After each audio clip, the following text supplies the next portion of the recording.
The three justices appointed by Donald Trump confront a moment of truth on Tuesday, with a case that not only threatens our tax system but our democracy. In Moore v. United States, the Supreme Court will hear arguments from lawyers for the super-rich who contend that all forms of wealth taxation are unconstitutional. The case involves a narrow provision in the Republicans' 2017 tax overhaul, requiring payment on certain forms of wealth held abroad. When right-wing groups brought their case before the lower federal courts, they used this provision as a platform for a challenge to the very legitimacy of wealth taxation. In response, the Ninth Circuit summarily dismissed their sweeping attack and upheld the constitutionality of the 2017 provision. Nevertheless, the Supreme Court has decided to take the case, leading thoughtful commentators to worry that it would try to block any future Congress from passing a statute requiring multimillionaires to pay a progressive wealth tax. If the Trump appointees join a conservative majority to blow up the existing constitutional consensus, however, they will be turning their backs on the passionate defenses of originalism they made before the Senate Judiciary Committee. They will also be raising fundamental questions about their commitment to democratic principles. What gives 9 unelected justices the authority to protect the rich when a democratically elected president and Congress decide that progressive taxation is in the public interest? When it comes to adhering to originalist principles, the history is clear as long as it's not cherry-picked. Quite simply, the founders were not opposed to wealth taxes.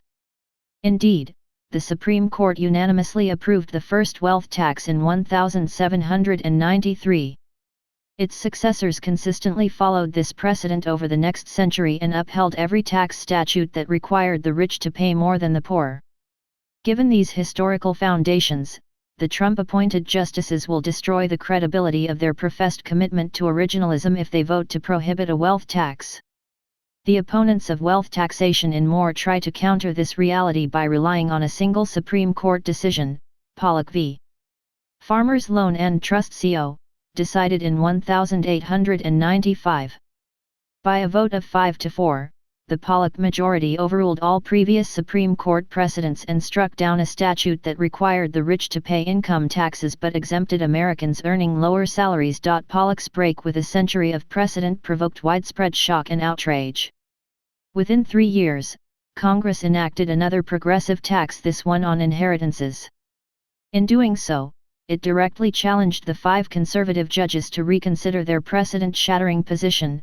Would they retreat in response to public opinion and acknowledge their blunder in Pollock by upholding the new statute even though it explicitly taxed inherited wealth?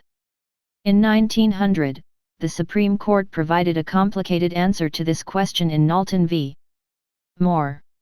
On the one hand, all 9 justices upheld the inheritance tax, despite its obvious inconsistency with Pollock's repudiation of wealth taxation.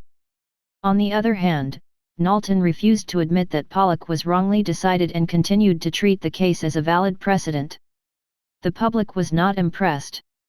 To the contrary, Knowlton convinced the congressional leadership that there was only one realistic way to override continuing judicial opposition, and that was to enact a formal constitutional amendment repudiating Pollock.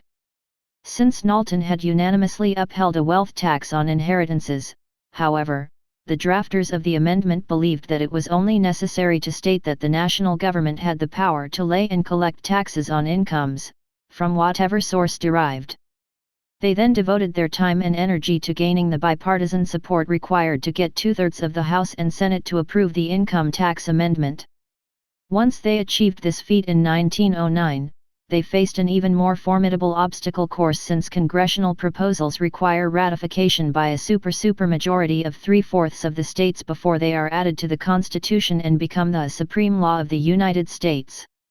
Still, a nationwide grassroots movement successfully gained the requisite approval of 36 states within the space of 4 years.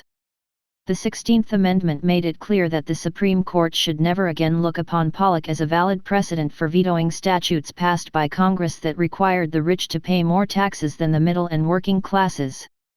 On December 5, 2023, the Supreme Court will be asked to repudiate the original understanding of the 16th Amendment.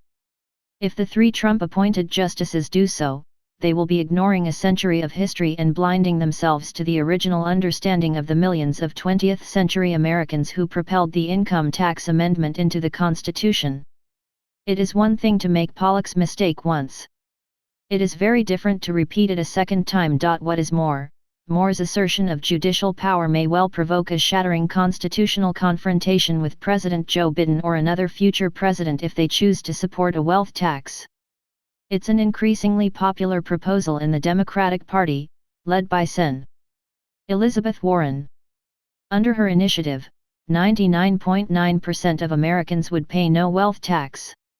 Only families owning more than $50 million would pay a 2% annual tax on assets worth more than that amount. The rate moves up to 4% on assets of more than $175 million, hitting the richest 16,000 households in the country. In estimating the yield from this tax during her 2020 presidential campaign, Warren relied on studies based on the economy's performance in preceding decades. One of Us, Bruce Ackerman, has updated the numbers in his forthcoming book, The Postmodern Predicament. It demonstrates that, even under conservative assumptions, such a proposal can yield $3 trillion a year under current economic conditions and even more as GNP continues to grow over the coming decades. Its enactment would enable the Biden administration to reach out to the states and offer massive funding for well-organized programs providing free college education, universal child care and thoughtful elder care. The stakes are high for the Supreme Court when it hears oral arguments in Moore. If the 3 Trump-appointed justices join their conservative colleagues in declaring wealth taxation unconstitutional, they will not only betray their originalist principles.